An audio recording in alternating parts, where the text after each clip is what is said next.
2008 से लेकर 2019 तक रॉबर्ट डाउनी जूनियर ने एज आयरन मैन भाई रूल किया एमसीयू में, और एक हीरो का एंड इससे अच्छा हो नहीं सकता था। और आयरन मैन के अंत के साथ एमसीयू मूवीज की क्वालिटी बहुत ज्यादा गिर गई। इनका स्टैंडर्ड इतना ज्यादा गिर गया कि अच्छी मूवीज को भी कोई थिएटर में देखने जा नहीं रहा था, फिर चाहे वो डीसी की मूवीज हो या मार्वल की। लेकिन अब मार्वल का कमबैक होता दिख रहा है, क्योंकि Robert Downey Junior as doctor Doom वापसी कर रहे हैं। इस कैरेक्टर के बारे में अपन डिटेल में बात करने वाले हैं, इसकी ओरिजिन स्टोरी, इसकी सुपर पावर्स, फैंटास्टिक फोर के साथ इसके कनेक्शन और इसका कॉम्प्लेक्स एक मोटिवेशन जो इसको मिलता है विलेन बनने के लिए। डॉक्टर डूम का पूरा नाम है विक्टर वॉन डूम। इसके पेरेंट्स ब्लैक मैजिक करते थे, खासकर इसकी मम्मी। इसके पिता ने उन्होंने वार्न किया था कि ये सब सही नहीं है हमारे बच्चे के लिए, और होता भी यही है। एक दिन यही ब्लैक मैजिक उसकी माँ के ऊपर हावी हो जाता है, जिसके बाद वो काफी गुंडों को मार देती है। उसके बाद वही गुंडे कुछ वापसी आते हैं और इसकी माँ को खत्म कर देते हैं। इसके कुछ समय बाद ही इनकी रानी बीमार पड़ती है। इनके राजा इनको बुलाते हैं, क्योंकि विक्टर के पापा एक डॉक्टर भी थे, और इनके इलाज के बाद रानी की डेथ हो जाती है। जिसके बाद राजा गुस्सा हो जाता है और इनको भेज देता है पहाड़ों पे, जहाँ इसके पिताजी की मौत हो जाती है ठंड से। विक्टर को ये चीज बहुत ज्यादा चुभती है कि उसके पेरेंट्स की मौत उन लोगों के हाथों हुई जिनके हाथ पावर थी, इसीलिए वो पावर के पीछे भागता है। और उसके हाथों पहला खून होता है उस सोल्जर का जो उसको पकड़ने आया था। उसके बाद विक्टर अपनी माँ की ब्लैक मैजिक की किताबें पढ़ता है, जिसके बाद उसको पता लगता है कि उसकी माँ की जो सोल है वो मेफिस्टो के पास हेल में कैद है। अब उसका एक ही मकसद है कि अपनी माँ को भाई हेल लेके आना वापस। इसके बाद विक्टर साइंस में महारत हासिल करता है। उसके एक्सपेरिमेंट इतने ज्यादा पॉपुलर होते हैं कि अमेरिकी जनरल उसको लेने आते हैं और कहते हैं कि हम तुम्हें तुम्हारी लैब देंगे जहां तुम्हारे ऊपर पूरी खुली छूट होगी, तुम कुछ भी कर सकते हो उसमें। विक्टर उस चीज के लिए मान जाता है और चला जाता है उनके साथ। उसी लैब में एक और स्टूडेंट है जो इनका साथी बनता है, रीड रिचर्ड्स।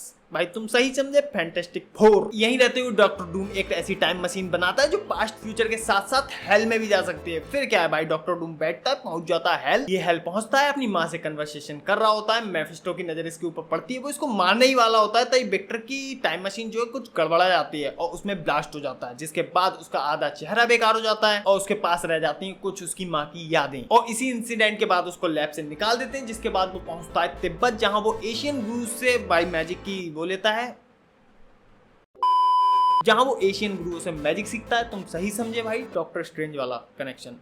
और तिब्बत में रहकर ही वो अपने लिए एक कवच भी बनाता है, जिसके बाद वो बनता है डॉक्टर डूम। अब अपन बात करते हैं डॉक्टर डूम की पावर्स के बारे में। सबसे पहला तो भाई उसके खून में मैजिक है, और दूसरी सबसे बड़ी बात, उसने साइंस में महारत हासिल कर रखी है। और एक बार उसकी डॉक्टर स्ट्रेंज और आयरन मैन के साथ एक साथ लड़ाई हो जाती है। डॉक्टर स्ट्रेंज उसके सामने अपना मैजिक यूज नहीं कर पाता है, क्योंकि वो कोई भी साइन अपने हाथों से बना रहा होता है। डॉक्टर डूम पकड़ लेता है और वहीं उसका मैजिक ब्लॉक। और आयरन मैन को तो वो इतनी तरीके से मेंटली टॉर्चर करता है कि भाई वो बेवड़ा हो जाता है और उसे समझ में नहीं आता कि इसे कैसे मारूं, क्या करूं इसके लिए। वो अपने माइंड का यूज नहीं कर पाता। और इसी सेम यूनिवर्स में भाई इस बंदे ने कॉस्मिक बीन्स को ही पेला है, जिसमें इटर्निटी, सेलेस्टियस, इटर्नल्स और थैनोस शामिल है भाई। इसके बाद वो इन्फिनिटी स्टोन्स को कलेक्ट करता है, हेल जाता है, मेफिस्टो को घर आता है, अपनी माँ की सोल को वापस लेके आता है। और इस बंदे की पावर्स को तुम इस हिसाब से समझ सकते हो, इसने गैलेक्टस को पेला है। अगर इसकी सारी उपलब्धियां गिनाने निकला तो भाई वीडियो बहुत ज्यादा लंबी निकल जाएगी। अब आते हैं अपन अपने मेन मुद्दे पे कि भाई एमसीयू में डॉक्टर डूम को कैसे सेटअप करेंगे। इसका एक सीधा सा आंसर है टाइम ट्रैवलिंग और हर यूनिवर्स में उसका ट्रैवल कर पाना, क्योंकि उसका एक ही मकसद है, अपनी माँ को छुड़ाना और अपने यूनिवर्स को सेफ रखना। जिसके लिए वो एक कॉमिक बुक में डॉक्टर स्ट्रेंज से मिलता है और उसके साथ हेल जाता है, जहाँ जाके वो मेफिस्टो के साथ सौदा करता है कि इस जादूगर को रख ले भाई, मेरी माँ को छोड़ दे। और उसको वो छोड़ भी देता है भाई। मेरे हिसाब से वीडियो शायद लंबी हो चुकी है। लाइक या डिसलाइक करके मुझे बताओ कि वीडियो तुम्हें कैसी लगी। अगर पसंद आई हो तो सब्सक्राइब कर लो। मिलेंगे अगली वीडियो, तब तक के लिए जय हिंद, वंदे मातरम।